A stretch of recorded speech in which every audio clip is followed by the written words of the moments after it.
El director me miró fijamente y dijo: «No podemos aceptar retrasados aquí». Me devolvió los documentos de matrícula, tachados con una X roja enorme. Mi hijo Mateo, de 6 años, seguía jugando con su coche en el suelo, ajeno a que acababan de cerrarnos la 5ª puerta educativa en 2 meses. No lo sabían, pero esa X roja sería el comienzo de una batalla que cambiaría todo el sistema educativo de mi ciudad. Aún recuerdo el peso de esa carpeta en mis manos. Documentos médicos, informes terapéuticos, evaluaciones psicopedagógicas, papeles que reducían a mi hijo a diagnósticos y déficits. El director ni siquiera los había leído completos. Vi las páginas sin desplegar, los separadores aún intactos. Había decidido rechazarnos antes incluso de conocer a Mateo. Su institución no cuenta con los recursos necesarios, dijo con esa sonrisa ensayada que ya había visto en 4 directores anteriores. La misma frase, el mismo tono condescendiente, la misma mirada que evitaba a mi hijo como si su mera presencia fuera contagiosa. Mientras tanto, Mateo alineaba meticulosamente sus cochecitos en el suelo de aquella oficina, ajeno a que estaban decidiendo su futuro, limitando sus posibilidades, cerrándole puertas antes incluso de que pudiera intentar atravesarlas. Respiré hondo y sentí ese nudo en la garganta, mezcla de rabia, impotencia y un cansancio que me calaba hasta los huesos. Pero esta vez, algo fue diferente. Miré a mi hijo y luego miré esa X roja, y algo dentro de mí simplemente se transformó. Si eres madre de un guerrero azul desde Chile, Argentina o cualquier parte de Latinoamérica, déjalo ahora mismo en los comentarios. Quiero saber dónde está mi ejército de madres luchadoras. Soy Artemisa, madre de Mateo, diagnosticado con TEA nivel 3 a los 3 años y medio. Como muchas de ustedes que me escriben a diario, nunca imaginé convertirme en activista, abogada y guerrera todo al mismo tiempo.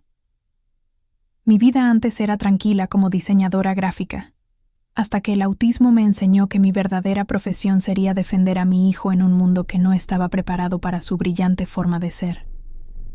Antes de ser la madre del niño autista, yo diseñaba logotipos e identidades corporativas. Pasaba horas eligiendo tipografías y paletas de colores. Mi mayor preocupación era entregar un proyecto a tiempo o mantener satisfecho a un cliente exigente. Qué ingenua era, pensando que eso era estrés. Qué ingenua era, creyendo que entendía lo que significaba luchar.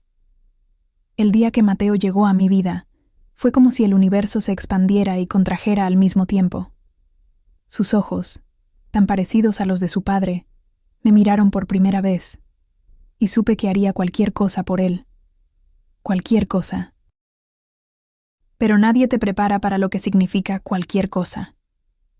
Nadie te dice que cualquier cosa incluirá enfrentarte a sistemas enteros, a instituciones, a prejuicios tan arraigados que parecen inamovibles. Desde que Mateo tenía 18 meses, notaba que algo era diferente. Mientras otros niños señalaban objetos y buscaban la mirada de aprobación de sus padres, Mateo se fascinaba con patrones de luz en la pared durante horas. Su desarrollo del lenguaje se estancó completamente a los 2 años, justo cuando comenzaba a decir algunas palabras. Recuerdo perfectamente la primera vez que sentí ese escalofrío de preocupación. Estábamos en el parque, rodeados de niños que corrían, gritaban, interactuaban. Mateo estaba sentado solo, girando la rueda de un cochecito. Una y otra vez, durante 1 hora entera, sin cansarse, sin aburrirse, completamente absorto en ese movimiento repetitivo. Me acerqué a él, intenté mostrarle otros juguetes, llamar su atención. Nada. Era como si yo no existiera, como si todo el mundo a su alrededor se hubiera desvanecido.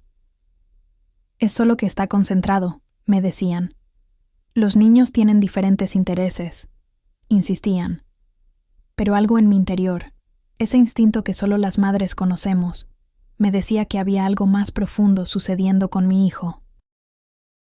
Las palabras que había comenzado a decir agua, más, mamá, se desvanecieron como si nunca hubieran existido.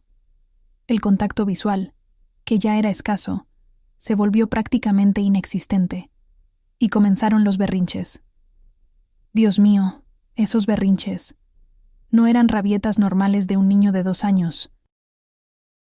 Eran episodios devastadores donde Mateo parecía perder completamente el control, golpeándose la cabeza contra el suelo, mordiéndose hasta hacerse daño, gritando con una desesperación que me helaba la sangre.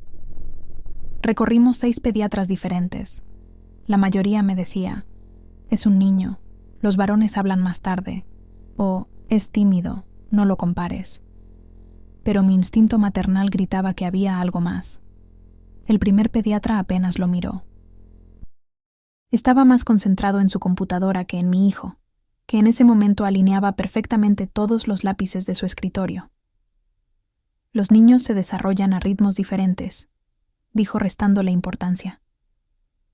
El segundo sugirió que yo era una madre ansiosa, que mi preocupación era el problema, no Mateo. El tercero dijo que debíamos esperar, que a los 3 años, si seguía sin hablar, entonces nos preocuparíamos. Como si pudiera apagar mi preocupación, como si pudiera poner en pausa ese terror creciente que sentía cada día. Pasábamos de consulta en consulta, y yo recopilaba folletos, artículos de internet, testimonios de otros padres. Comenzaba a familiarizarme con términos como espectro autista, neurodesarrollo atípico, estimulación temprana, palabras que pronto formarían parte de mi vocabulario diario, de mi nueva realidad. El cuarto médico sugirió que probablemente era un retraso del lenguaje simple, nada preocupante. El quinto finalmente admitió que podría haber algo y nos derivó a un especialista en desarrollo. El sexto, un pediatra joven que acababa de terminar una especialización en neurodesarrollo, fue el primero que realmente observó a Mateo. Lo vio mecer su cuerpo rítmicamente, notó cómo evitaba la mirada, cómo no respondía a su nombre, incluso después de llamarlo varias veces. Creo que deberíamos realizar una evaluación completa, dijo con una amabilidad que contrastaba con la indiferencia de los anteriores. Hay varios indicadores que sugieren que Mateo podría estar en el espectro autista. El diagnóstico llegó después de una espera de 8 meses para conseguir cita con un neuropediatra especializado. Recuerdo que mientras el médico hablaba sobre trastorno del espectro autista nivel 3 de soporte, yo solo podía pensar en cómo protegería a mi hijo de un mundo que ya sabía que sería cruel con él. 8 meses de espera que parecieron eternos. 8 meses durante los cuales Mateo cumplió 3 años sin decir una sola palabra, sin celebrar, sin entender qué significaba soplar velas o abrir regalos. 8 meses donde cada día me preguntaba si estaba haciendo lo suficiente, si estaba fallando como madre, si había algo que pudiera haber hecho diferente. La sala de espera del neuropediatra estaba llena de niños como Mateo. Niños que no se sentaban quietos, que no establecían contacto visual, que hacían movimientos repetitivos con las manos. Y padres con esa misma mirada que yo veía en el espejo cada mañana. Una mezcla de agotamiento, determinación y un amor tan profundo que dolía físicamente. Cuando finalmente nos llamaron, el neuropediatra dedicó casi 2 horas a observar y evaluar a Mateo. No solo aplicó pruebas estandarizadas, realmente lo observó jugar, interactuar o no interactuar, responder a diferentes estímulos. Vi cómo tomaba notas detalladas, cómo su expresión se mantenía profesionalmente neutral, pero sus ojos reflejaban comprensión. Mateo presenta un trastorno del espectro autista nivel 3, el nivel que requiere un soporte muy sustancial, dijo finalmente. Y aunque ya lo sospechaba, aunque había leído suficiente para estar preparada, esas palabras cayeron como un yunque sobre mi pecho. No recuerdo mucho del resto de esa consulta. El médico siguió hablando sobre déficit en comunicación social, intereses restringidos, conductas repetitivas, hipersensibilidad sensorial. Palabras que flotaban a mi alrededor sin realmente penetrar. En mi mente solo podía pensar en Mateo, en su futuro, en un mundo que no estaba diseñado para niños como él. Salí de la consulta con una carpeta llena de derivaciones: terapia ocupacional, logopedia, terapia conductual, grupos de apoyo para padres, y un diagnóstico que cambiaría nuestras vidas para siempre. Esa noche, después de acostar a Mateo, me permití algo que no había hecho en meses: llorar. No por el diagnóstico en sí, sino por el camino que sabía que nos esperaba. Lloré por las puertas que se cerrarían, por las batallas que tendríamos que librar, por los momentos de conexión típica entre madre e hijo que quizás nunca tendríamos. Lloré hasta quedarme sin lágrimas, hasta que el amanecer comenzó a filtrarse por la ventana, y entonces, con la primera luz del día, tomé esa carpeta de derivaciones y comencé a hacer llamadas. Si el mundo no estaba listo para Mateo, yo me aseguraría de que cambiara para acogerlo. Las terapias comenzaron inmediatamente: logopedia, terapia ocupacional, integración sensorial. Mateo progresaba lentamente, a su ritmo. Celebrábamos cada pequeño avance como una victoria monumental.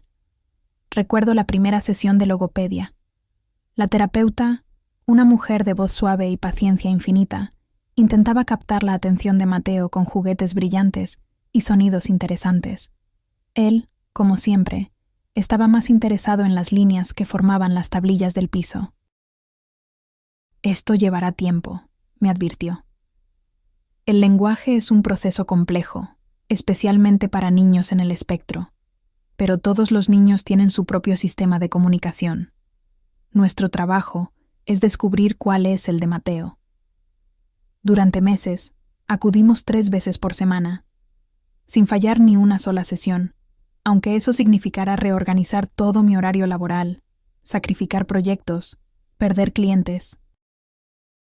La terapia ocupacional nos mostró cómo ayudar a Mateo con sus desafíos sensoriales, cómo las texturas que a otros niños les parecían normales para él eran insoportables, cómo ciertos sonidos que apenas notamos podían provocarle crisis de ansiedad devastadoras. Aprendimos sobre chalecos de peso, cepillado sensorial, dietas sensoriales. Nuestra casa se transformó lentamente en un espacio terapéutico.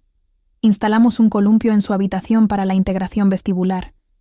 Creamos un rincón sensorial con luces suaves y texturas reconfortantes, donde podía regularse cuando se sentía abrumado. Compramos audífonos canceladores de ruido para las salidas inevitables a lugares ruidosos. Cada día era una combinación de terapias, ejercicios en casa y aprender un nuevo lenguaje. No el español, sino el lenguaje de Mateo. Lo que significaba cada sonido, cada movimiento, cada mirada fugaz. Aprendí a interpretar señales que antes pasaba por alto, a reconocer patrones en lo que parecía caos. Y lentamente, tan lentamente que a veces parecía que no avanzábamos en absoluto, comenzamos a ver pequeños cambios. El primer pictograma que Mateo usó correctamente para pedir agua, después de semanas de práctica. La primera vez que toleró 5 minutos en un supermercado sin una crisis sensorial. El primer abrazo iniciado por él, breve y tenso, pero un abrazo al fin y al cabo. Momentos que para otras familias pasarían desapercibidos, pero que para nosotros eran hitos monumentales, victorias duramente ganadas. Recuerdo especialmente el día, casi 6 meses después de iniciar las terapias, en que Mateo utilizó el sistema PECS, Picture Exchange Communication System, para formar su primera frase: «Quiero coche rojo». 3 pictogramas alineados perfectamente en la tira de velcro. Lloré tanto que asusté a la terapeuta. No eran palabras habladas, pero era comunicación. Era mi hijo diciéndome lo que quería, estableciendo una conexión. Durante ese primer año de terapias intensivas, Mateo fue como una flor abriéndose lentamente. No al ritmo que el mundo esperaba, no de la manera que los manuales de desarrollo describían, pero abriéndose a su manera. Y yo aprendí a celebrar cada pétalo, cada pequeño progreso, en lugar de angustiarme por la flor completa. También fue un año de aprendizaje para mí. Aprendí sobre derechos de discapacidad, sobre normativas educativas, sobre métodos pedagógicos alternativos. Leía estudios científicos durante las madrugadas, Me unía a grupos de apoyo, asistía a conferencias sobre neurodesarrollo. Me convertí en experta no por elección, sino por necesidad, porque sabía que el conocimiento sería mi mejor arma en las batallas que nos esperaban. Y batallas hubo muchas. La primera fue con nuestra familia extendida, que fluctuaba entre la negación, solo está un poco retrasado, los consejos no solicitados, lo que necesita es más disciplina, y la lástima mal disimulada. Aprendí a establecer límites, a educar con firmeza pero sin agotar mi energía, a distinguir entre quienes realmente querían entender y quienes solo buscaban confirmar sus prejuicios. Luego vinieron las batallas con el sistema de salud, peleando por cada terapia, cada evaluación, cada recurso, aprendiendo a navegar un sistema diseñado para el rechazo, donde cada no inicial era simplemente el comienzo de mi proceso para conseguir un sí. Cartas, apelaciones, reuniones con supervisores, conocimiento de normativas que ni los propios administradores conocían. Y finalmente, cuando Mateo cumplió 4 años, llegó la batalla por su educación. El primer jardín infantil fue un desastre. Un lugar tradicional que accedió a recibir a Mateo como un favor especial, siempre recordándome que no estaban equipados para niños como él. Duró 3 semanas. 3 semanas de llamadas diarias por crisis, de sugerencias veladas de que quizás debería buscar otro tipo de establecimiento, de miradas incómodas de otros padres cuando iba a recogerlo. Probamos un segundo jardín, supuestamente más inclusivo. Este duró 1 mes. La directora me llamó a una reunión para decirme que Mateo alteraba la dinámica del grupo y que sería más feliz en un ambiente especial, como si la segregación fuera una forma de felicidad. El tercero ni siquiera le dio una oportunidad real. Después de revisar sus informes, me dijeron que no podían garantizar su seguridad debido a sus conductas impredecibles. Traducción: no queremos responsabilizarnos, no queremos hacer el esfuerzo. El cuarto fue quizás el más doloroso, porque inicialmente parecía prometedor.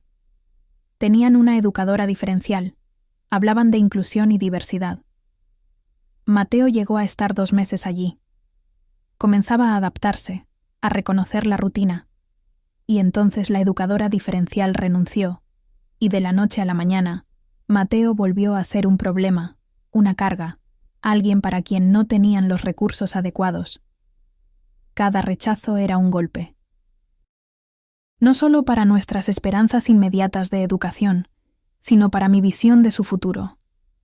Cada puerta cerrada reducía las posibilidades de Mateo de tener una vida plena, de desarrollar su potencial, de encontrar su lugar en el mundo.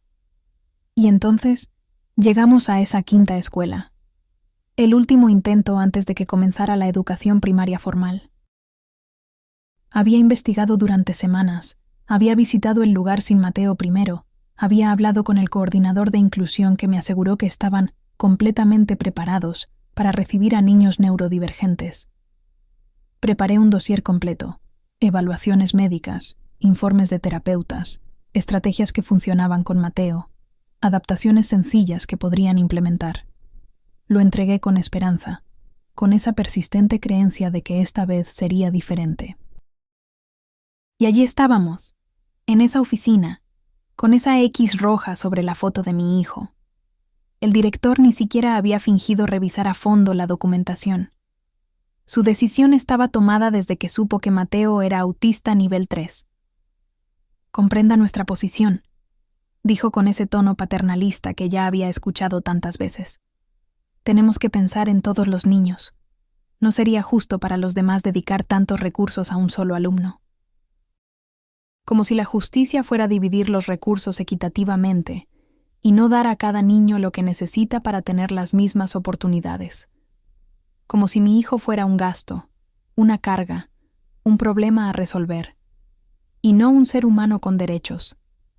Como si la educación inclusiva fuera una caridad y no una obligación legal y moral. Miré a Mateo, que seguía alineando meticulosamente sus cochecitos, creando patrones que solo él entendía. Tan hermoso, tan único, tan lleno de potencial, que nadie se molestaba en ver. Y miré esa X roja, ese símbolo de rechazo, de discriminación, de puertas cerradas antes siquiera de intentar abrirlas. Algo cambió en mí en ese momento. No fue una revelación dramática ni un arranque de ira. Fue más bien como cuando un hueso se suelda después de una fractura, más fuerte en el lugar donde se rompió. Recogí la carpeta con la X roja, tomé la mano de Mateo, y antes de salir, miré al director a los ojos y dije con una calma que me sorprendió a mí misma: Esta X no es el final de nuestra historia, señor director. Es apenas el comienzo. No sabía entonces cuánta verdad había en esas palabras. No sabía que esa X roja sería el catalizador que transformaría no solo la educación de Mateo, sino el sistema educativo de toda nuestra ciudad. Salimos de esa oficina hacia un futuro incierto, pero con una certeza absoluta. Yo no permitiría que el mundo siguiera rechazando a mi hijo. Si las puertas no se abrían, yo construiría nuevas puertas. Y si el sistema no cambiaba para incluir a Mateo, entonces yo cambiaría el sistema. A los 4 años, intentamos con un jardín infantil pequeño. La primera semana fue un desastre. Crisis sensoriales, escape del aula 3 veces, la profesora llamándome diariamente. Pero conseguimos adaptar algunas rutinas, y Mateo logró mantenerse 2 meses. Aún recuerdo el nerviosismo de ese primer día. Había preparado a Mateo lo mejor posible. Visitamos el jardín cuando estaba vacío para que se familiarizara con el espacio. Creé un libro con fotos de la escuela y sus rutinas. Practicamos con historias sociales. Incluso le confeccioné una pulsera sensorial que podía manipular cuando se sintiera ansioso. Lo vestí con su ropa más cómoda, sin etiquetas que pudieran irritarlo. Le preparé su almuerzo con alimentos que toleraba, cuidando texturas y sabores. Le puse sus audífonos canceladores de ruido en la mochila, junto con su objeto de transición, un pequeño coche azul que lo acompañaba a todas partes. Llegamos temprano, antes que los demás niños, como habíamos acordado con la directora. La maestra, una joven llamada Valeria, nos recibió con entusiasmo genuino. Había leído la información sobre Mateo que yo había enviado y había preparado un rincón tranquilo en el aula, con cojines suaves y algunos juguetes similares a los que él disfrutaba en casa. Los primeros 30 minutos fueron prometedores. Mateo exploró el aula a su manera, tocando superficies, observando detenidamente los juguetes sin realmente jugar con ellos. La verdadera prueba llegó cuando comenzaron a entrar los otros niños. El ruido aumentó gradualmente. Las voces, las risas, las sillas arrastrándose. Vi cómo el cuerpo de Mateo se tensaba progresivamente, cómo sus manos comenzaban ese movimiento de aleteo que indicaba su creciente ansiedad. Intenté acercarme, pero la maestra me indicó con un gesto que esperara, que le diéramos espacio para adaptarse. No funcionó. 15 minutos después, Mateo estaba en plena crisis sensorial. Se tiró al suelo. Comenzó a golpearse la cabeza contra el piso, a gritar con esa voz desgarradora que me perforaba el alma. Los otros niños se quedaron paralizados, algunos asustados, otros simplemente curiosos ante este comportamiento tan diferente. La maestra intentó acercarse, pero no sabía cómo manejar la situación. Finalmente intervine, utilizando las técnicas que habíamos aprendido en terapia. Me acosté en el suelo junto a él, sin tocarlo, hablándole con voz monótona y calmada. «Estoy aquí, Mateo. ¿Estás seguro? Podemos ir a un lugar tranquilo». Tardamos 20 minutos en calmarlo lo suficiente para poder llevarlo a casa. Me sentí derrotada, avergonzada, culpable por haberlo expuesto a esa situación. Pero la maestra Valeria me sorprendió.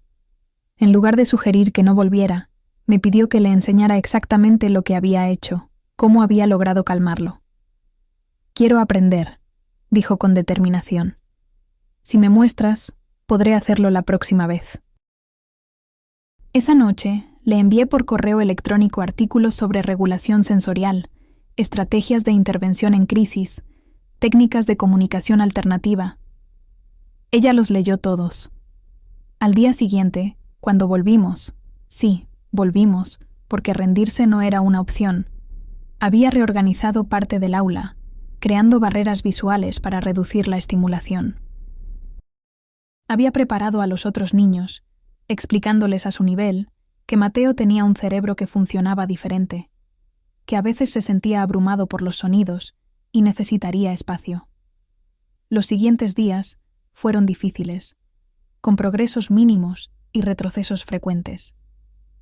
Mateo escapó del aula 3 veces esa primera semana, encontrando alguna forma de abrir puertas que creíamos seguras.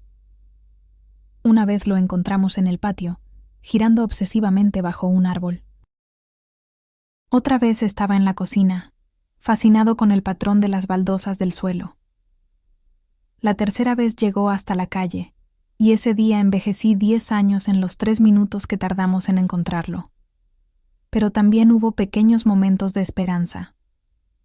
El día que aceptó sentarse en el círculo durante 5 minutos para la hora del cuento, aunque fuera en la periferia, lejos de los demás niños. La vez que usó uno de los pictogramas que habíamos preparado para pedirle agua a la maestra, en lugar de simplemente coger el vaso de otro niño.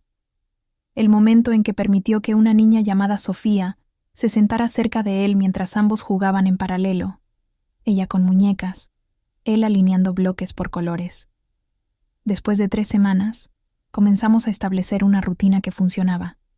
No era perfecta, pero era un comienzo. Mateo asistía solo 3 horas diarias, con apoyos constantes. La maestra Valeria se había convertido en una aliada invaluable, implementando adaptaciones, defendiéndolo ante los comentarios ocasionales de otros padres, celebrando cada pequeño avance. Durante 2 meses, mantuvimos esa frágil estabilidad. Mateo no hacía amigos en el sentido tradicional, pero toleraba la presencia de los demás. No participaba en las actividades grupales, pero encontraba formas paralelas de estar presente. No hablaba con palabras, pero comenzaba a comunicarse a través de su sistema de pictogramas. Luego vino el primer rechazo explícito. La directora me llamó a su oficina. «Señora, su hijo necesita una escuela especial. Está alterando el aprendizaje de los demás niños». Esas palabras se clavaron en mi corazón como espinas. Fue un jueves por la tarde. Había ido a recoger a Mateo como siempre, y la secretaria me dijo que la directora quería verme. Dejé a Mateo con su terapeuta ocupacional, que afortunadamente ese día me había acompañado para observar su desempeño en el aula, y entré a la oficina con un presentimiento ominoso.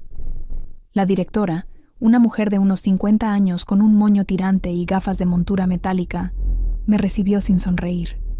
Sobre su escritorio había un archivo que reconocí como el de Mateo, y junto a él, una pila de lo que parecían ser cartas. «Señora Artemisa», comenzó con un tono que intentaba ser empático, pero sonaba ensayado. «Hemos hecho todo lo posible para integrar a su hijo en nuestra comunidad educativa. La maestra Valeria ha sido excepcionalmente paciente y dedicada». Asentí, esperando el pero que sabía vendría a continuación. Sin embargo, continuó, señalando la pila de cartas. «Hemos recibido quejas formales de varios padres. Están preocupados por el impacto que las disrupciones de Mateo tienen en el aprendizaje de sus hijos. Una madre reporta que su hija ahora tiene miedo de venir al jardín desde que presenció una de sus crisis. Otro padre amenaza con retirar a su hijo si la situación continúa».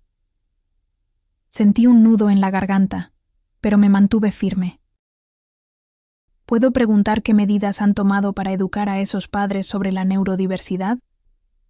¿Han explicado que las disrupciones son en realidad respuestas de un sistema nervioso abrumado? ¿Han mencionado que sus hijos están aprendiendo valiosas lecciones sobre empatía y diferencias humanas? La directora suspiró, quitándose las gafas para limpiarlas meticulosamente con un pañuelo, evitando mi mirada. «Señora, seamos realistas. Su hijo necesita una escuela especial. Está alterando el aprendizaje de los demás niños. Aquí no contamos con el personal especializado ni los recursos para atender adecuadamente sus necesidades. Sería mejor para todos, incluido Mateo, que encontrara un entorno más apropiado para él. Esas palabras se clavaron en mi corazón como espinas.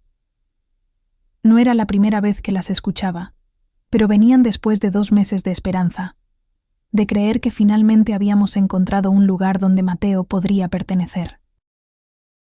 ¿Y la maestra Valeria?, pregunté, aferrándome a la única aliada que teníamos en ese lugar. Ella ha estado haciendo progresos significativos con Mateo. La maestra Valeria es joven e idealista, respondió con condescendencia. Ha invertido una cantidad desproporcionada de tiempo en un solo estudiante, en detrimento de los demás. Eso no es sostenible ni justo. Quise argumentar, mostrar los avances, explicar que lo justo no es tratar a todos igual, sino dar a cada uno lo que necesita. Pero vi en su expresión que la decisión estaba tomada. No era una conversación, era una notificación. Podrá terminar el mes, concluyó, devolviéndome el archivo de Mateo. Le daremos tiempo para encontrar otra institución. Salí de esa oficina con las piernas temblorosas y un peso aplastante en el pecho. En el pasillo, Mateo estaba sentado tranquilamente con su terapeuta, alineando crayones por colores, completamente ajeno a que acababa de ser expulsado de otra escuela por el simple hecho de ser quien era. Esa noche lloré hasta quedarme sin lágrimas. Lloré de frustración, de impotencia, de rabia. ¿Cuántas puertas más se cerrarían? ¿Cuántos rechazos más tendría que enfrentar mi hijo? ¿Cómo explicarle a un niño que apenas comenzaba a comprender el mundo que ese mismo mundo lo consideraba demasiado diferente, demasiado difícil, demasiado otro? Probamos con otro jardín, luego otro, cada vez con menos éxito y más prejuicios. Las puertas se cerraban antes de que Mateo pudiera demostrar quién era realmente detrás de sus desafíos sensoriales. El segundo jardín ni siquiera le dio una oportunidad real. La entrevista inicial fue promisoria. Tenían una política de inclusión. Habían tenido otros niños con necesidades especiales, aunque cuando pregunté específicamente, resultó que se referían a niños con dislexia o TDAH leve. Me mostraron las instalaciones, hablaron de adaptaciones curriculares, mencionaron a una psicopedagoga que visitaba la escuela una vez por semana. Pero cuando llegó el momento de la entrevista con Mateo, todo cambió. Él estaba particularmente sensible ese día, después de una mala noche de sueño. Las luces fluorescentes del aula de evaluación lo alteraron inmediatamente. La psicóloga que debía evaluarlo no supo cómo acercarse, intentando forzar contacto visual, hablándole con esa voz aguda y artificial que algunas personas usan con los niños y que para Mateo era como uñas en una pizarra. La crisis fue inevitable. Menos de 10 minutos después de comenzar la evaluación, Mateo estaba en el suelo, cubriéndose los oídos, meciéndose y emitiendo ese sonido monótono que usaba para autorregularse. La psicóloga retrocedió, claramente incómoda. Quizás necesite un momento para calmarse, dijo, y salió de la habitación. Cuando regresó, no estaba sola. La directora la acompañaba, con una expresión que mezclaba lástima y rechazo. Me temo que nuestro centro no está equipado para casos tan severos, dijo sin rodeos. Sería irresponsable de nuestra parte aceptarlo sabiendo que no podemos darle lo que necesita. No me dejaron ni siquiera explicar que estas crisis eran predecibles y manejables, que había estrategias efectivas, que si hubieran leído la documentación que les envié, sabrían exactamente qué hacer. Simplemente nos escoltaron fuera, con sonrisas tensas y promesas vacías de llamarnos si la situación cambia. El tercer jardín fue quizás el más cruel, porque no nos rechazaron abiertamente. En lugar de eso, nos aceptaron con condiciones tan restrictivas que era prácticamente imposible cumplirlas. Mateo solo podría asistir 2 horas diarias. Debía estar acompañado en todo momento por un facilitador que yo debía contratar y pagar. No podría participar en actividades grupales a menos que demostrara comportamiento adecuado consistentemente durante 2 semanas.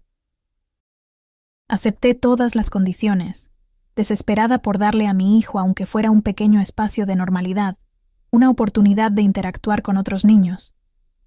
Contraté a una asistente terapéutica, reorganicé mi horario laboral una vez más, preparé a Mateo con semanas de anticipación. Duró exactamente 8 días. El 9º día, cuando llegamos, la directora nos esperaba en la entrada. Con una sonrisa tensa me informó que habían reconsiderado la situación. Que a pesar de nuestros mejores esfuerzos, la integración no estaba funcionando. Que era mejor para todos que buscáramos alternativas más adecuadas. Cuando pedí ejemplos concretos de problemas, mencionó que Mateo no participaba apropiadamente en las actividades, que perturbaba la concentración de otros niños con sus movimientos repetitivos, que un padre se había quejado porque su hija había comenzado a imitar el aleteo de manos de Mateo en casa. Era como si el simple hecho de existir como era, sin molestar activamente a nadie, fuera suficiente para etiquetarlo como un problema a eliminar. El 4º intento fue en un centro especializado en niños neurodivergentes. Parecía la solución perfecta. Personal capacitado, ratios pequeños de estudiantes por profesor, instalaciones adaptadas sensorialmente. Por primera vez, no tuvimos que explicar o justificar las necesidades de Mateo. Las entendían, las anticipaban, las respetaban. El problema fue otro: el aislamiento. Mateo estaba rodeado exclusivamente de otros niños con desafíos similares o mayores. No había modelos de comunicación típica. No había oportunidades de integración con la sociedad más amplia. Era una burbuja protectora que, aunque cómoda a corto plazo, no preparaba a los niños para el mundo real. Después de 3 meses, comencé a notar que Mateo retrocedía en algunos aspectos. Había adoptado comportamientos estereotipados que no tenía antes, imitando a compañeros con desafíos más severos. Su limitado lenguaje verbal, que había comenzado a emerger con tanto esfuerzo, se redujo nuevamente. La estimulación reducida, que inicialmente parecía ideal, resultó insuficiente para desafiar su desarrollo. Cuando expresé mis preocupaciones, el director fue honesto.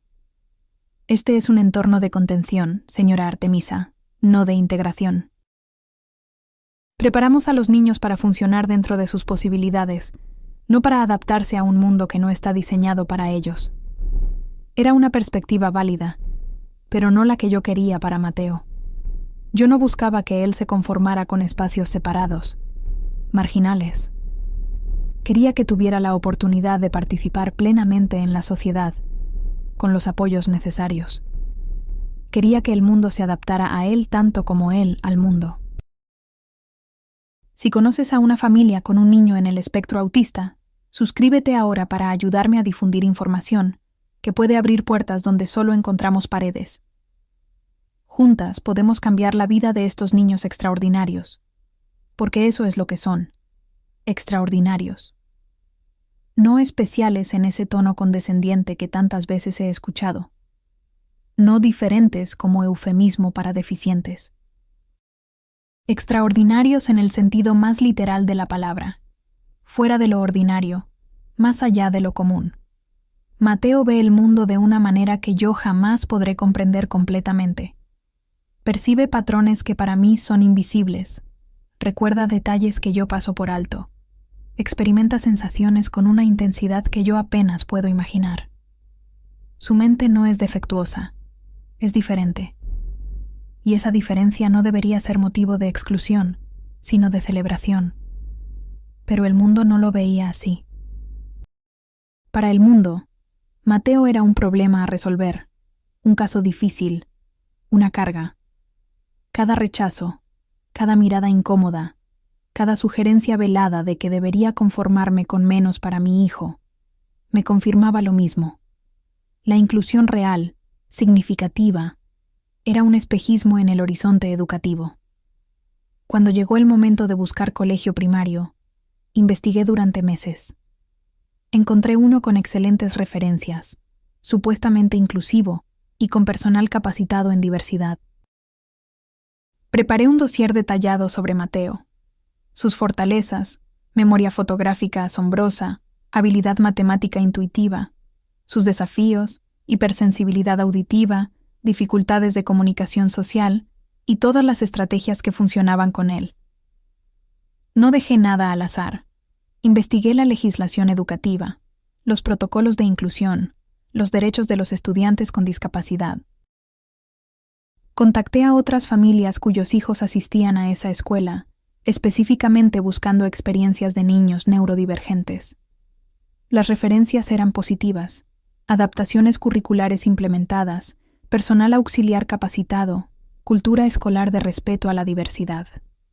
El dossier que preparé era exhaustivo. 47 páginas que condensaban 6 años de vida de Mateo, sus evaluaciones, sus terapias, sus avances. Incluí fotografías que lo mostraban en diferentes contextos: concentrado armando estructuras complejas con bloques, tranquilo en el parque cuando usaba sus audífonos canceladores de ruido, sonriente durante una sesión particularmente exitosa de terapia ocupacional. Quería que vieran al niño completo, no solo un diagnóstico o un conjunto de comportamientos desafiantes. Quería que entendieran que detrás de las crisis sensoriales y las dificultades de comunicación había un ser humano brillante, sensible, digno de oportunidades. Incluí una sección detallada sobre sus fortalezas. Cómo podía recordar con precisión absoluta imágenes que había visto meses atrás. Cómo entendía conceptos matemáticos intuitivamente sin necesidad de instrucción formal. Cómo percibía detalles minúsculos que otros pasaban por alto. Documenté su fascinación por los patrones, su honestidad radical, su forma única de ver conexiones entre elementos aparentemente no relacionados. También fui transparente sobre sus desafíos, su hipersensibilidad auditiva que convertía ruidos cotidianos en experiencias dolorosas, sus dificultades para comprender normas sociales implícitas, su necesidad de rutinas predecibles, sus ocasionales crisis cuando el mundo se volvía demasiado abrumador. Y lo más importante, detallé todas las estrategias que habíamos desarrollado a lo largo de los años: técnicas de autorregulación sensorial, sistemas de comunicación alternativa, apoyos visuales para las transiciones, adaptaciones ambientales que reducían la sobrecarga sensorial. Envié el dossier 2 semanas antes de nuestra cita, para que tuvieran tiempo de revisarlo completamente. Recibí una confirmación de recepción amable, incluso entusiasta, de parte de la coordinadora de inclusión. «Estamos impresionados con la meticulosidad de su informe», escribió. «Estamos ansiosos por conocer a Mateo».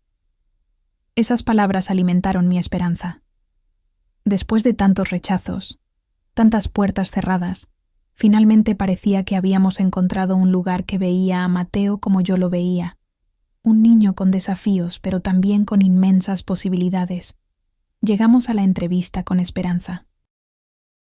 El director, un hombre de unos 50 años con traje impecable, nos recibió con una sonrisa que se desvaneció en cuanto Mateo comenzó a girar repetitivamente su coche de juguete sobre el escritorio. La oficina estaba impecablemente ordenada, con iluminación fluorescente brillante que supe inmediatamente sería un desafío sensorial para Mateo.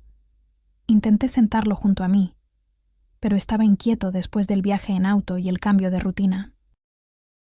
Saqué su coche azul favorito, el que llevaba a todas partes como objeto de transición, y comenzó a girarlo repetitivamente sobre el borde del escritorio, encontrando algún tipo de confort en ese movimiento rítmico. La sonrisa del director se tensó, transformándose en una mueca apenas disimulada de incomodidad. Su mirada pasaba de Mateo a mí, luego al coche que giraba incesantemente, produciendo un suave sonido rítmico contra la superficie de madera. Me apresuré a llenar el silencio incómodo. Mateo está un poco ansioso hoy. Los espacios nuevos pueden ser abrumadores sensorialmente.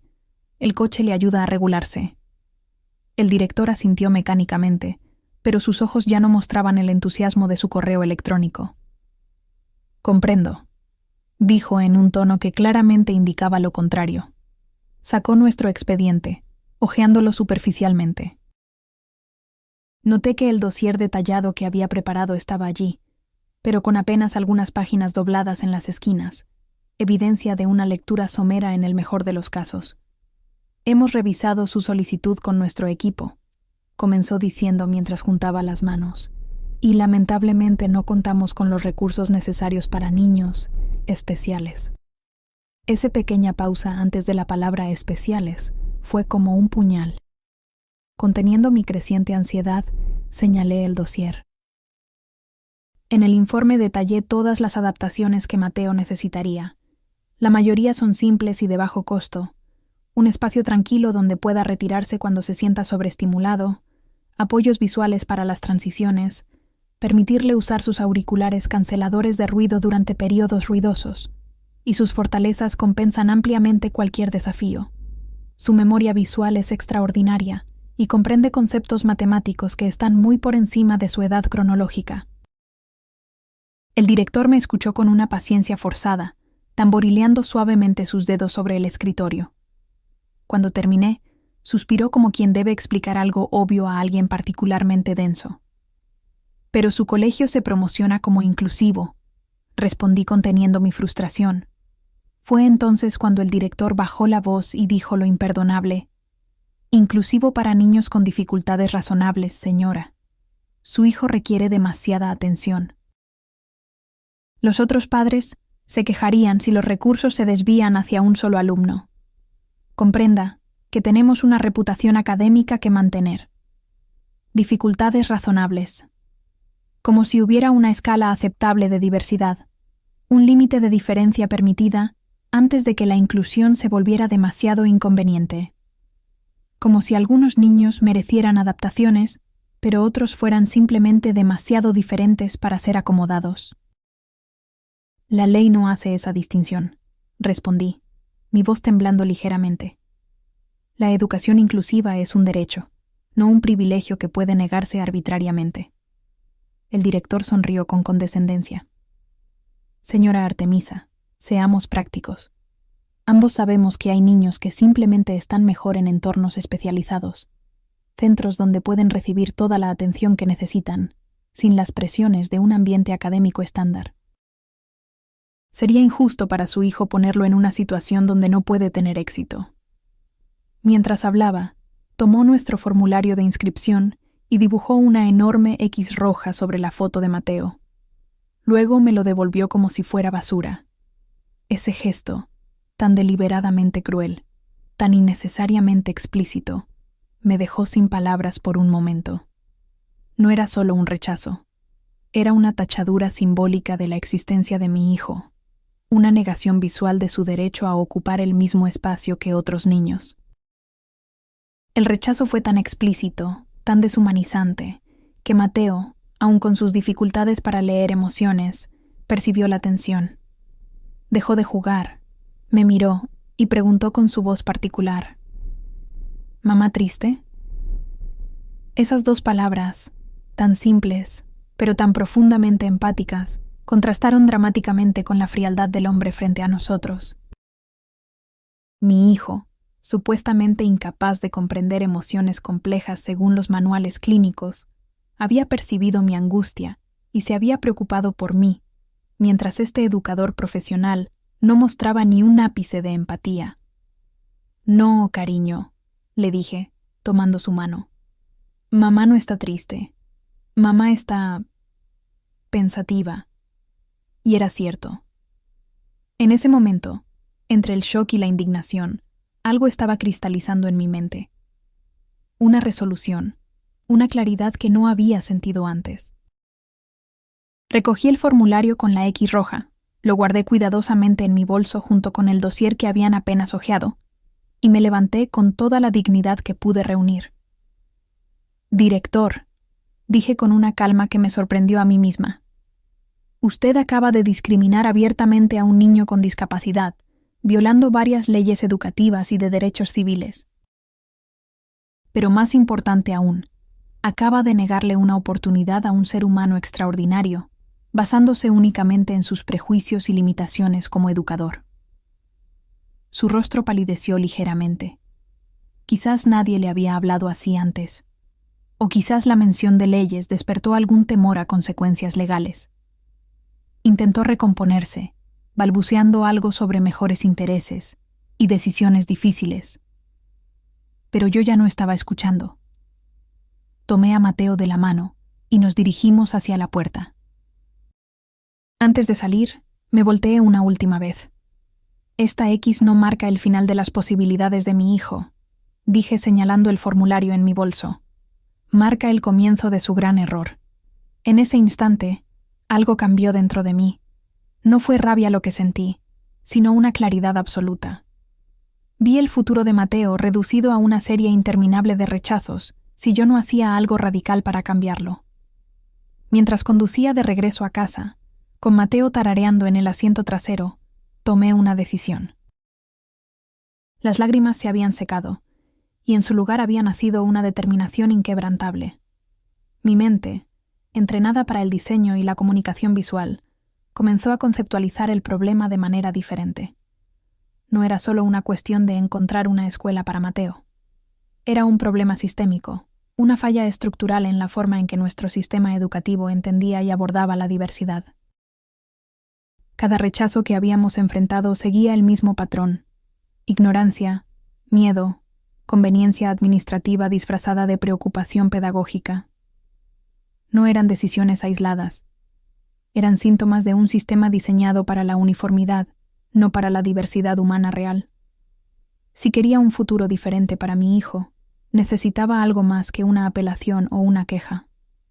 Necesitaba transformar el sistema desde adentro. Y para eso, necesitaba entender exactamente contra qué estábamos luchando y qué herramientas teníamos a nuestra disposición. Esa noche, después de acostar a Mateo, no me permití el lujo de llorar. En lugar de eso, abrí mi computadora y comencé una investigación que duraría semanas.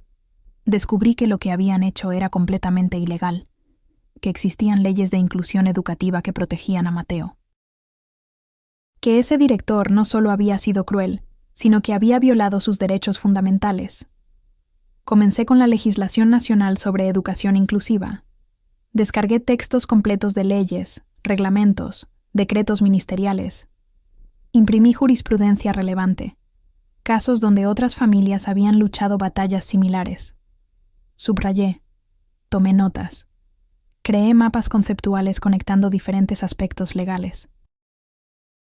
Descubrí que nuestra Constitución garantizaba el derecho a la educación de todos los niños, sin excepción, que existían convenios internacionales ratificados por nuestro país que específicamente abordaban los derechos de las personas con discapacidad, incluyendo el derecho a una educación inclusiva en entornos regulares con los apoyos necesarios. Pero las leyes en papel y su aplicación real eran mundos diferentes. Así que expandí mi investigación a los mecanismos de denuncia, a los procedimientos para exigir el cumplimiento de esas leyes. Contacté organizaciones de defensa de derechos de personas con discapacidad, grupos de padres que habían enfrentado situaciones similares, abogados especializados en derecho educativo. La información fue abrumadora al principio. Superintendencias, defensorías, procedimientos administrativos, recursos de amparo.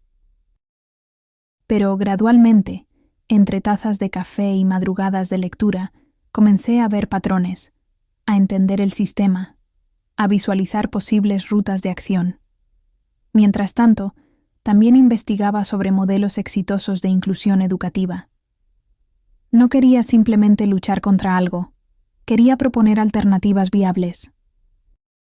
Descubrí escuelas en otros países que habían implementado programas ejemplares, donde niños con todo tipo de neurodivergencias aprendían junto a sus pares neurotípicos, con beneficios demostrables para todos.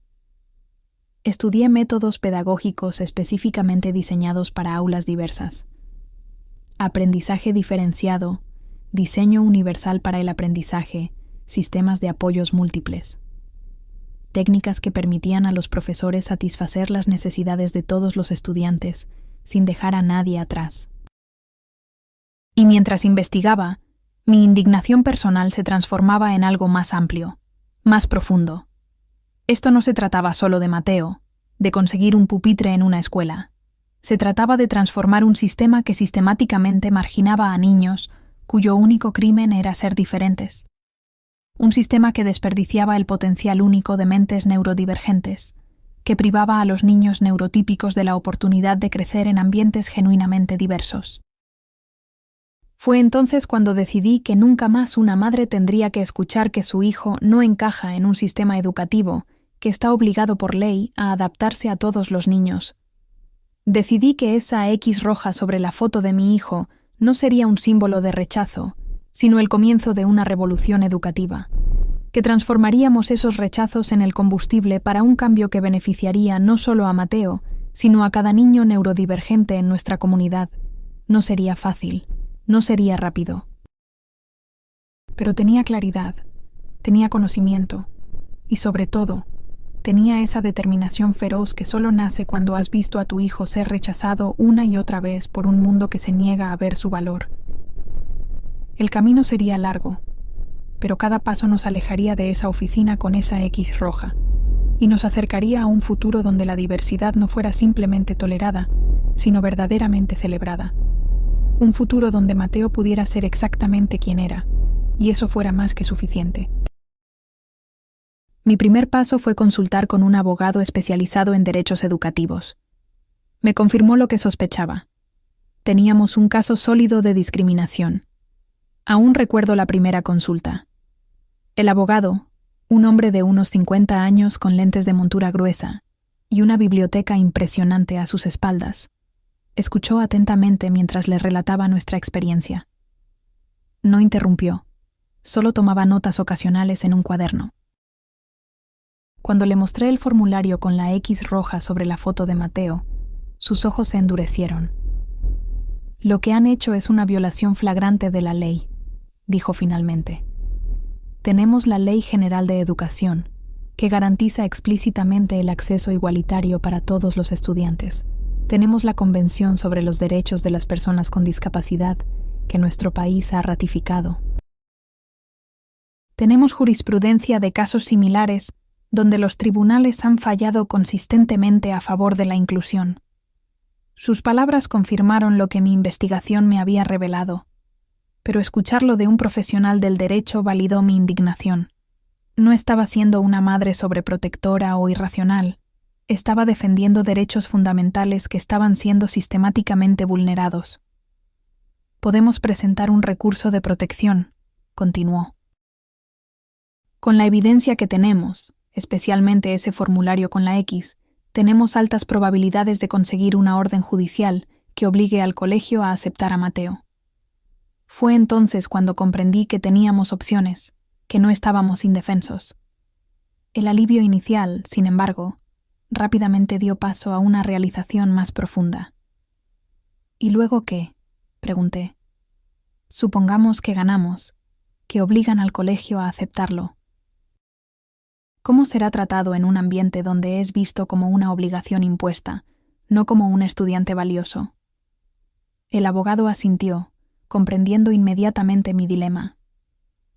Es una preocupación válida. Ganar en los tribunales es solo el primer paso.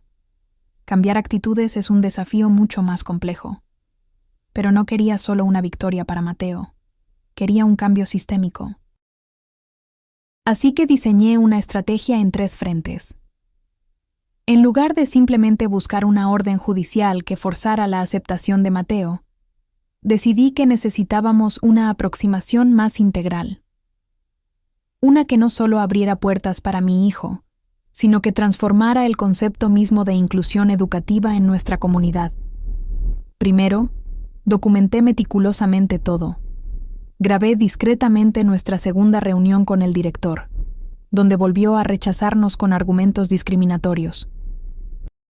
Conseguir esa segunda reunión no fue fácil. El director inicialmente se negó, alegando que no había nada más que discutir. Pero insistí, mencionando casualmente que estaba consultando con un abogado sobre posibles irregularidades en el proceso de admisión. Eso cambió su tono, y de repente encontró un espacio en su agenda. Esta vez fui preparada. Llevaba en mi bolso una pequeña grabadora activada. Sabía que en nuestro país era legal grabar una conversación siempre que uno de los participantes, en este caso yo, estuviera consciente y consintiera. La reunión fue prácticamente una repetición de la primera, pero esta vez el director fue incluso más explícito en sus justificaciones discriminatorias. Comprenda, señora Artemisa, que tenemos que pensar en la mayoría. Un niño como Mateo requeriría que rediseñáramos completamente nuestras dinámicas de clase. El nivel académico de nuestro colegio es exigente. Francamente, dudo que su hijo pueda seguir el ritmo del currículo.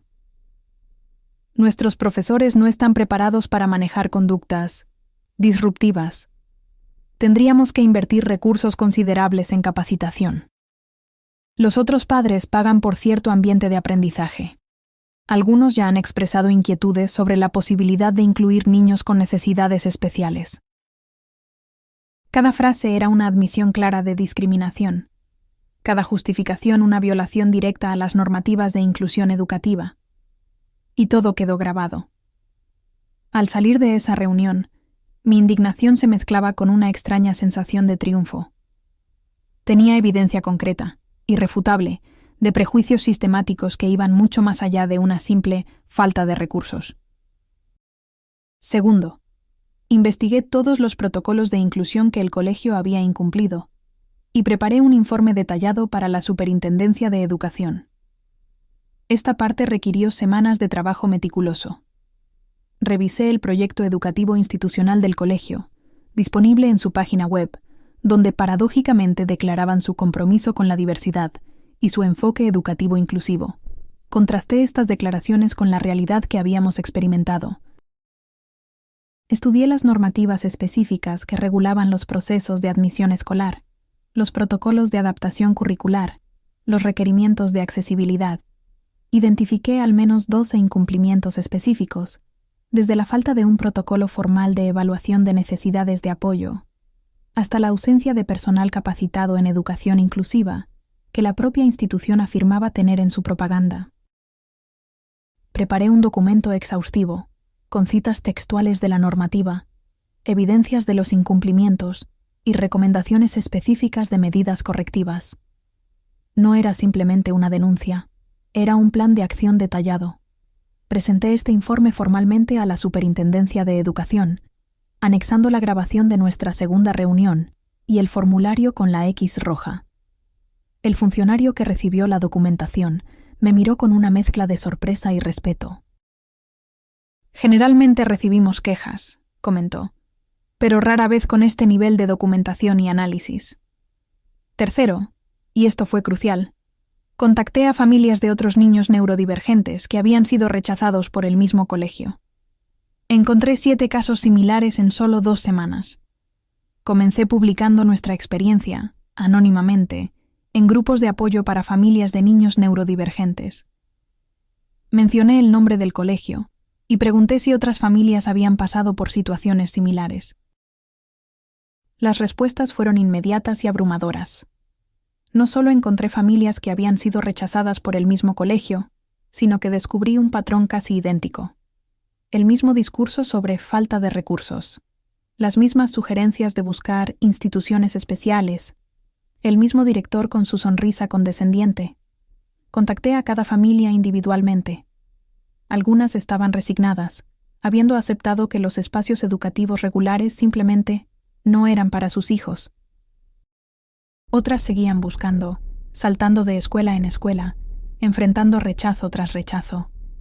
Todas compartían ese agotamiento particular que viene de luchar constantemente contra un sistema que no está diseñado para acoger la diferencia. Les propuse unir fuerzas. Les expliqué mi estrategia, les mostré la documentación que había recopilado, les hablé sobre nuestros derechos legales. Algunas dudaron, temiendo represalias, o simplemente demasiado cansadas para emprender otra batalla. Pero 7 familias decidieron sumarse. Recopilamos sus testimonios, documentamos sus experiencias, creamos un archivo colectivo de discriminación sistemática que era imposible de ignorar. Ya no era solo Mateo. Eran 8 niños, 8 familias, 8 historias de exclusión que formaban un patrón innegable. Cuando tuve todo preparado, solicité una reunión con el director y la junta directiva del colegio. Llegué con mi abogado y 3 especialistas, una neuropsicóloga, una educadora diferencial y un asesor en políticas de inclusión educativa. La reunión se programó para un jueves por la tarde. Elegí cuidadosamente mi vestimenta, un traje formal pero no intimidante, colores sobrios, una presentación profesional que transmitiera seriedad sin agresividad. Quería que me vieran como una igual, no como una madre emocional que podían desestimar fácilmente. Mateo estaba con mi hermana ese día. Decidí que no era necesario someterlo al estrés de otra visita a esa institución, especialmente considerando la naturaleza potencialmente confrontacional de la reunión. Llegamos puntuales. Mi equipo y yo, el abogado, un hombre de presencia tranquila pero firme, que llevaba un maletín lleno de precedentes legales. La neuropsicóloga, que había trabajado con Mateo y podía hablar con autoridad sobre sus capacidades cognitivas. La educadora diferencial, que había diseñado adaptaciones curriculares específicas para niños como él, y el asesor en políticas educativas, un académico respetado que conocía al detalle tanto la legislación como las mejores prácticas internacionales en 1900. Inclusión. Nos hicieron esperar en el hall principal durante 20 minutos, una táctica obvia de poder que decidimos ignorar. Cuando finalmente nos condujeron a la sala de reuniones, vi que la junta directiva al completo estaba presente. El director, la coordinadora académica, el administrador financiero y 3 personas más que no reconocí.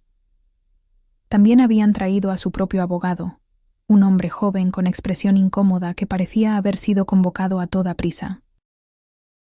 La cara del director cuando entré con este equipo de profesionales fue impagable. Ya no era una madre desesperada suplicando una oportunidad.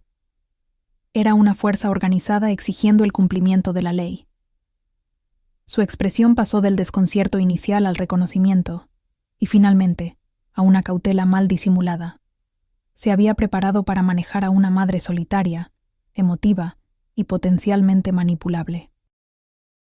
En cambio, se enfrentaba a un equipo interdisciplinario de profesionales que conocían tanto la ley como las mejores prácticas educativas. Cuando todos estuvimos sentados, el director intentó tomar el control de la reunión con una introducción formal.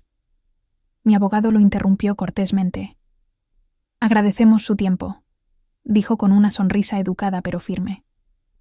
«Permítame clarificar el propósito de esta reunión. No estamos aquí para negociar la admisión de Mateo Vega.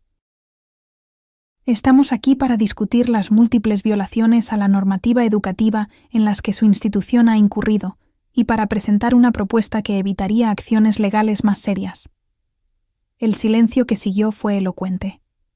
La junta directiva intercambió miradas, y el abogado del colegio se inclinó para susurrar algo al oído del director. Presentamos nuestro caso, las múltiples violaciones a la ley de inclusión, los testimonios de otras familias discriminadas, y las adaptaciones razonables que Mateo necesitaba y a las que tenía derecho.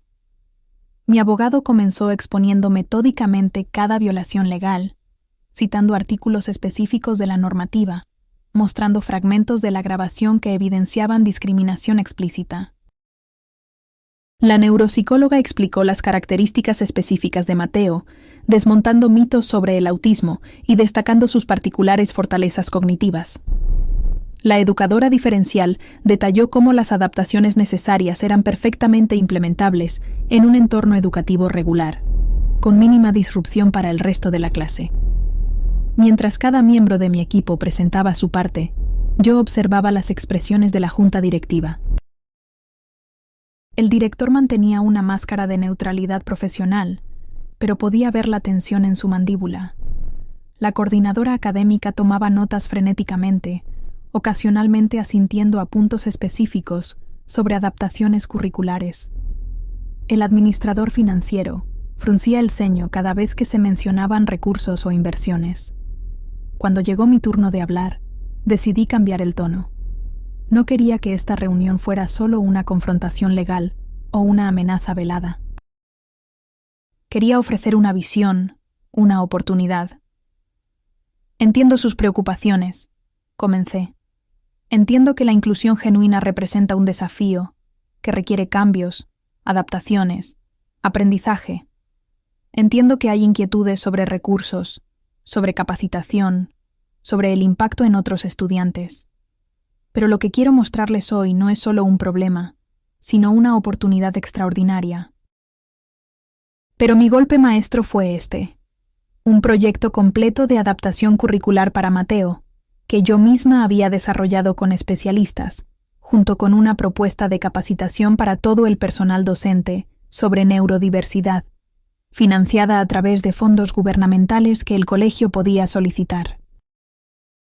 Saqué de mi maletín un documento encuadernado profesionalmente, con el logo del colegio en la portada y un título elegante: Programa Piloto de Educación Neurodiversa, un modelo de excelencia inclusiva. Lo que tienen ante ustedes, expliqué mientras distribuía copias a cada miembro de la Junta, no es simplemente un plan de adaptación para un estudiante. Es un programa completo que podría transformar su institución en un referente nacional de educación inclusiva. El documento contenía 3 secciones principales. La primera era un plan de adaptación curricular detallado para Mateo, basado en sus fortalezas y necesidades específicas. No se trataba de simplificar o reducir los objetivos de aprendizaje, sino de crear rutas alternativas para alcanzarlos, aprovechando su memoria fotográfica, su pensamiento visual y su particular forma de procesar información. La segunda sección detallaba un programa de capacitación docente, diseñado por expertos en educación neurodiversa. Incluía talleres prácticos, mentorías personalizadas y recursos digitales que permitirían a los profesores adquirir herramientas concretas para trabajar efectivamente con estudiantes neurodivergentes. La tercera parte era, estratégicamente, la más persuasiva: un análisis detallado de las fuentes de financiamiento disponibles para implementar el programa.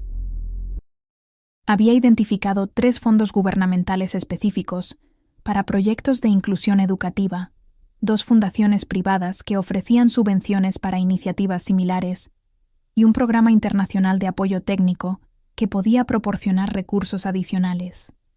Les demostré que incluir a Mateo no solo era su obligación legal, sino que podía convertir su colegio en un referente de inclusión real, mejorando su prestigio y atrayendo financiamiento adicional.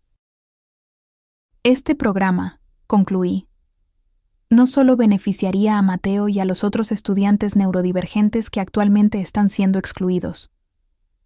Beneficiaría a todos sus estudiantes, que aprenderían en un ambiente que valora genuinamente la diversidad. Beneficiaría a sus docentes, que adquirirían habilidades pedagógicas avanzadas. Y beneficiaría a su institución como un todo, posicionándola como pionera en un campo educativo que inevitablemente se moverá hacia la inclusión, con o sin ustedes. El silencio que siguió fue diferente al anterior. No era un silencio tenso de confrontación, sino un silencio reflexivo. Podía ver en sus rostros que estaban procesando una nueva perspectiva, evaluando posibilidades que no habían considerado. La coordinadora académica fue la primera en hablar. Este programa parece extremadamente bien desarrollado. ¿Puedo preguntar quién lo ha diseñado? Un equipo interdisciplinario, respondí. Pero la conceptualización y estructura básica son mías. Soy diseñadora gráfica de profesión, especializada en comunicación visual y experiencia de usuario. Apliqué esos principios para crear un sistema educativo que funcione para diferentes formas de procesar información. Vi un nuevo tipo de respeto en sus ojos. Ya no era solo la madre del niño autista, era una profesional que había aplicado su experiencia para resolver un problema complejo. El resultado fue más allá de lo que esperaba. No solo aceptaron a Mateo, sino que implementaron un programa completo de inclusión educativa. El director que nos había rechazado fue reasignado a otro cargo, y la junta directiva me invitó a formar parte del comité de inclusión del colegio. La deliberación tomó 2 semanas. 2 semanas de espera ansiosa, de especulación, de preparación para diferentes escenarios. Estaba lista para continuar la batalla legal si era necesario, pero esperaba que hubieran visto el valor de la propuesta. La llamada llegó un viernes por la tarde. Era la coordinadora académica, quien se había convertido en la defensora más vocal del programa dentro de la institución. Su voz transmitía una emoción contenida. Señora Artemisa, me complace informarle que la Junta Directiva ha aprobado la implementación del programa de educación neurodiversa. Mateo será bienvenido en nuestra institución el próximo año lectivo, y comenzaremos inmediatamente con la capacitación docente que usted propuso. Pero lo que siguió superó mis expectativas más optimistas. Además, la Junta ha decidido ampliar el alcance del programa. No será solo para Mateo, sino que abriremos la inscripción a otros estudiantes neurodivergentes que previamente fueron desestimados. Estamos revisando casos anteriores y contactando a esas familias. Mi corazón dio un vuelco al pensar en esas otras 7 familias que se habían unido a nuestra causa, en esos niños que también habían enfrentado el rechazo. Pero la coordinadora no había terminado. También queremos informarle que el director ha sido reasignado a funciones administrativas, sin contacto directo con procesos de admisión, y la Junta Directiva desea invitarla formalmente a formar parte de nuestro recién creado Comité de Inclusión Educativa, para supervisar la implementación del programa y asesorarnos en futuras iniciativas. Cuando terminé la llamada, me quedé mirando por la ventana, observando a Mateo, quien jugaba en el jardín, completamente ajeno a la batalla que se había librado en su nombre, a la victoria que habíamos conseguido no solo para él, sino para muchos niños más. Las lágrimas que corrían por mis mejillas no eran de tristeza o frustración, como tantas veces antes. Eran lágrimas de triunfo, de reivindicación, de esperanza. Si crees que ningún niño neurodivergente merece ser rechazado por ser quien es, comparte este video para que llegue a cada madre luchando esta misma batalla. Juntas podemos cambiar el sistema, una escuela a la vez. Porque esto es lo que he aprendido. El cambio real no viene de una orden judicial o una resolución administrativa. Viene de transformar percepciones, de demostrar que la inclusión no es una carga sino una oportunidad, de crear modelos prácticos que muestren que otro enfoque educativo no solo es posible sino beneficioso para todos. Y eso es algo que cada madre, cada padre, cada familia puede hacer. No necesitas un ejército de abogados o expertos, aunque no voy a negar que ayudan. Necesitas determinación, información y esa convicción inquebrantable de que tu hijo merece ocupar su espacio en este mundo. Comparte esta historia, no para que conozcas mi lucha personal, sino para que sepas que tú también puedes transformar los obstáculos en oportunidades, los rechazos en revoluciones, las X rojas en puertas abiertas. Hoy, 3 años después, Mateo está floreciendo en 3er grado. Tiene apoyos cuando los necesita, pero principalmente tiene una comunidad educativa que valora su forma única de percibir el mundo. Entrar a su salón de clases es una experiencia reveladora. No es un aula tradicional con filas ordenadas de pupitres idénticos. Es un espacio flexible, con diferentes áreas de trabajo, mesas para proyectos colaborativos, rincones tranquilos para quien necesita menos estimulación, estaciones sensoriales discretamente integradas. No es un aula especial, es un aula diseñada para la diversidad humana real. Mateo sigue teniendo desafíos, por supuesto. Algunos días son más difíciles que otros. Hay momentos de sobrecarga sensorial, de frustración comunicativa, de ansiedad ante cambios inesperados, pero ahora cuenta con un sistema de apoyo. Profesores que entienden sus necesidades, compañeros que respetan sus diferencias, protocolos claros para manejar momentos difíciles, y lo más importante, sus extraordinarias capacidades ahora son reconocidas y nutridas. Su memoria visual excepcional, que antes era vista como una fijación extraña, ahora es canalizada hacia proyectos de ciencia y arte. Su atención al detalle, antes considerada obsesiva, es celebrada en actividades donde esa precisión es valiosa. El colegio que una vez nos rechazó ahora es reconocido en toda la región por su programa de inclusión. Han recibido a 12 niños más, con diferentes condiciones neurodivergentes.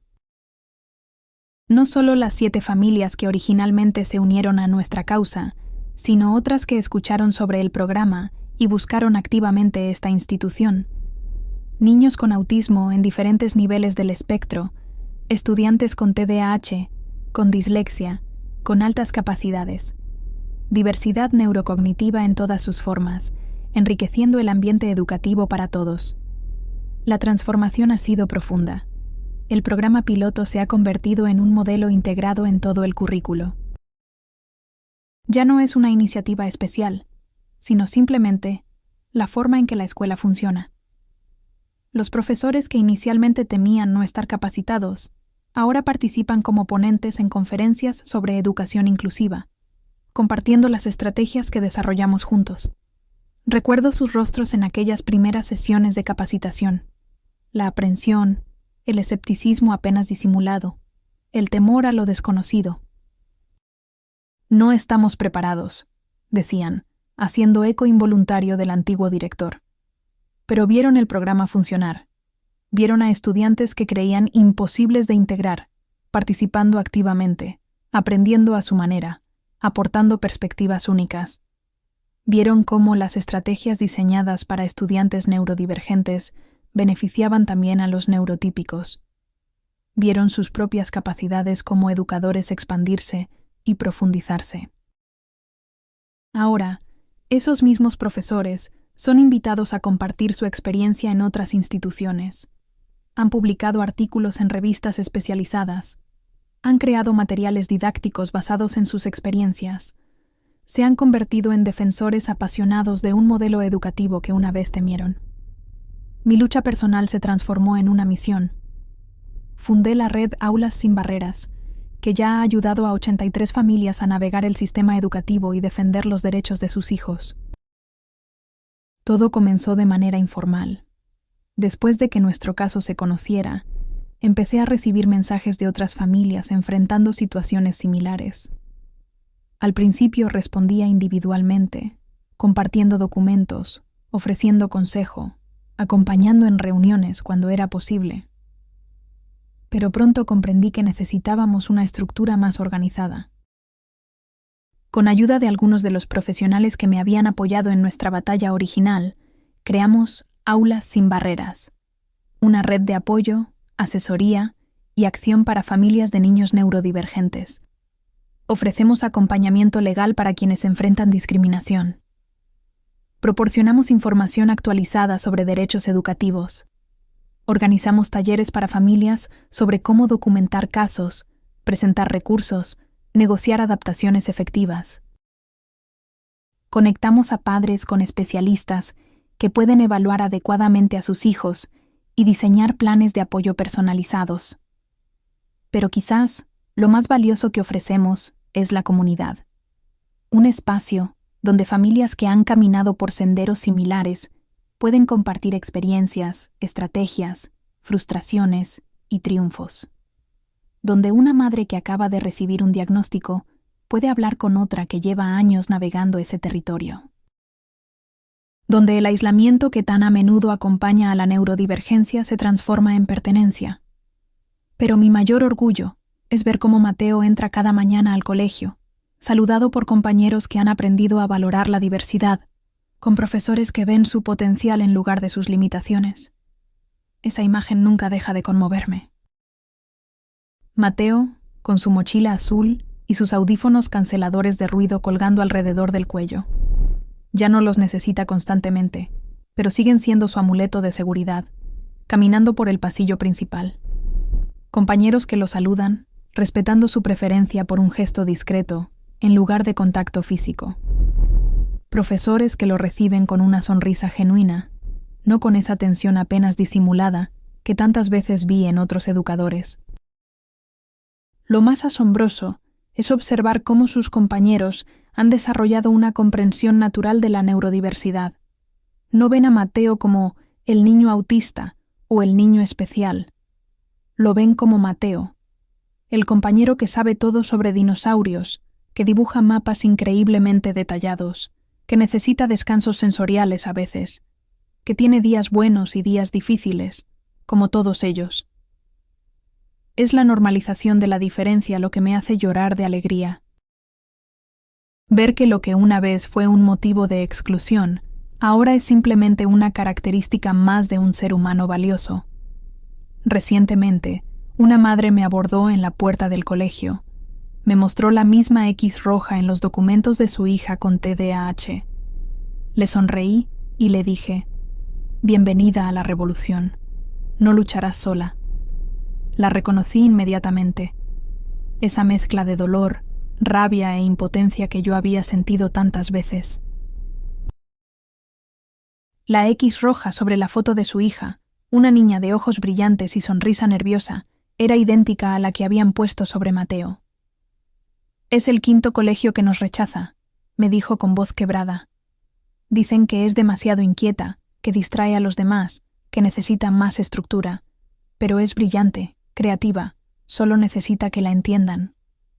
Le sonreí, no con lástima, sino con reconocimiento.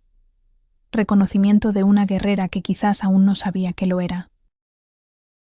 «Bienvenida a la revolución», le dije, tomando sus manos entre las mías. «No lucharás sola». Y mientras entrábamos juntas al edificio, le conté la historia de otra X roja, de otra batalla que parecía imposible, de otra victoria que cambió mucho más que el destino de un solo niño. Si estás enfrentando puertas cerradas, recuerda esto.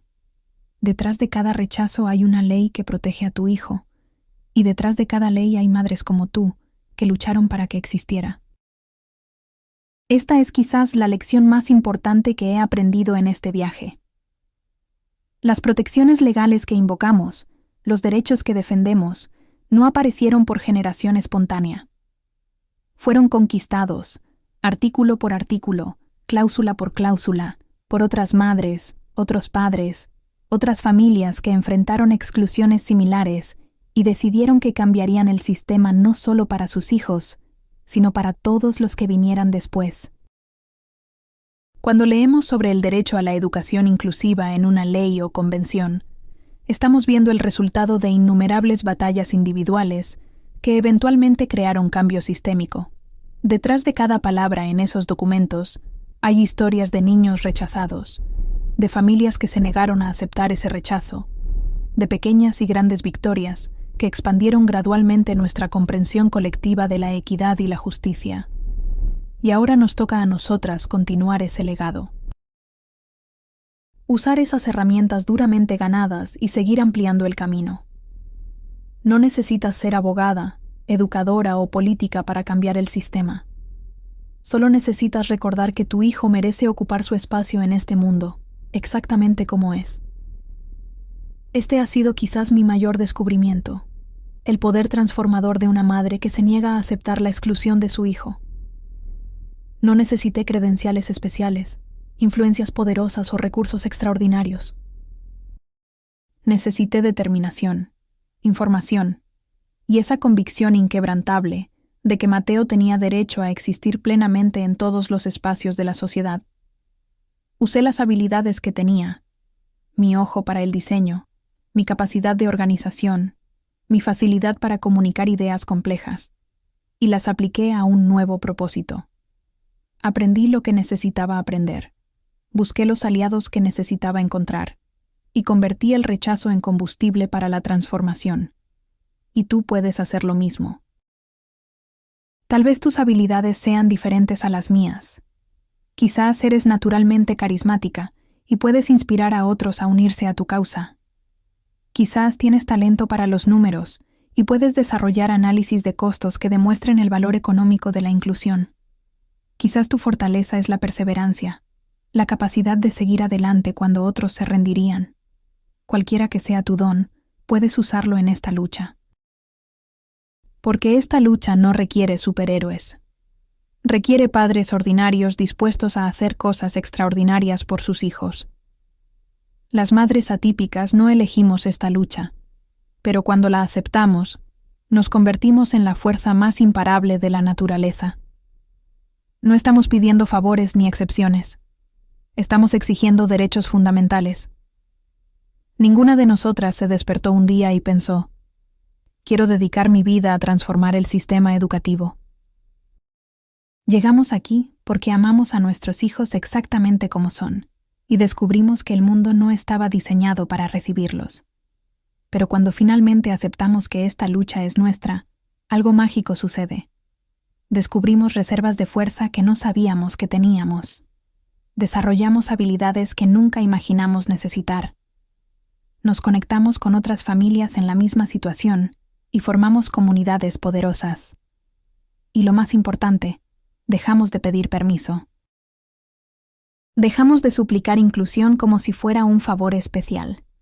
Comenzamos a exigirla como el derecho fundamental que es, porque eso es lo que es. No estamos pidiendo privilegios o excepciones o trato preferencial. Estamos exigiendo que se respeten derechos humanos básicos. El derecho a la educación, el derecho a la participación plena en la sociedad, el derecho a existir en espacios públicos sin disculparse por ser diferente. Tu hijo no tiene que encajar en el sistema.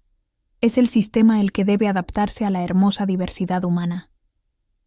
Esta es quizás la verdad más revolucionaria de todas, la que más me costó aceptar y la que ahora defiendo con mayor convicción. Nuestros hijos no están rotos, no necesitan ser arreglados para merecer un lugar en las aulas, en los parques, en la sociedad. Son perfectamente ellos mismos, manifestaciones únicas e irrepetibles de la vasta diversidad neurológica que caracteriza a nuestra especie.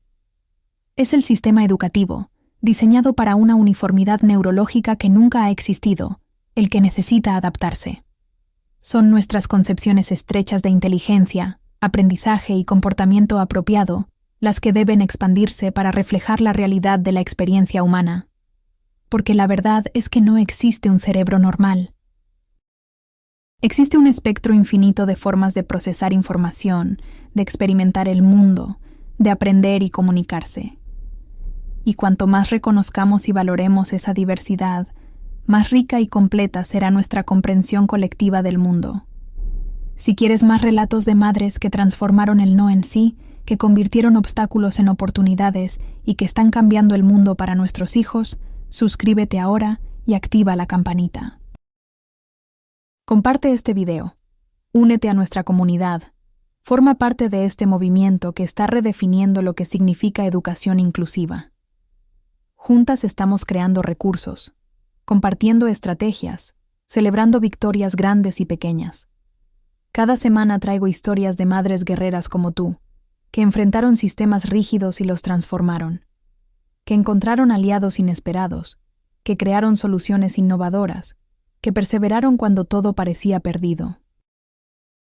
Y lo más importante, cada semana compartimos herramientas prácticas, recursos concretos, estrategias comprobadas que puedes implementar inmediatamente en tu propia lucha. Somos más de 100.000 madres atípicas unidas, y juntas somos imparables. El mundo no está preparado para la revolución que estamos creando, una escuela, un médico, una ley a la vez. Este movimiento ha crecido más allá de mis sueños más ambiciosos. De esas 7 familias iniciales que se unieron a nuestra causa, hemos pasado a ser una comunidad global de más de 100.000 madres y padres, conectados por desafíos similares y por la determinación compartida de crear un mundo más inclusivo para nuestros hijos. No estamos esperando a que el sistema cambie por sí solo. Estamos transformándolo activamente, institución por institución, políticas por política, mentalidad por mentalidad. Algunas de nosotras trabajamos en la educación, cambiando escuelas desde dentro. Otras presionan por reformas legislativas, asegurando que nuestros derechos no solo existan en papel, sino que se implementen en la práctica. Algunas crean empresas inclusivas, demostrando que la neurodiversidad es una ventaja competitiva, no una carga. Otras desarrollan tecnologías y herramientas que hacen el mundo más accesible para todos. Cada una de nosotras encuentra su propio camino para contribuir. Pero todas compartimos esa fuerza inquebrantable, esa determinación feroz que solo nace cuando amas a un hijo, que el mundo no está dispuesto a aceptar tal como es. Yo soy Artemisa, tú eres una guerrera, y juntas estamos reescribiendo las reglas para que nuestros hijos puedan simplemente ser.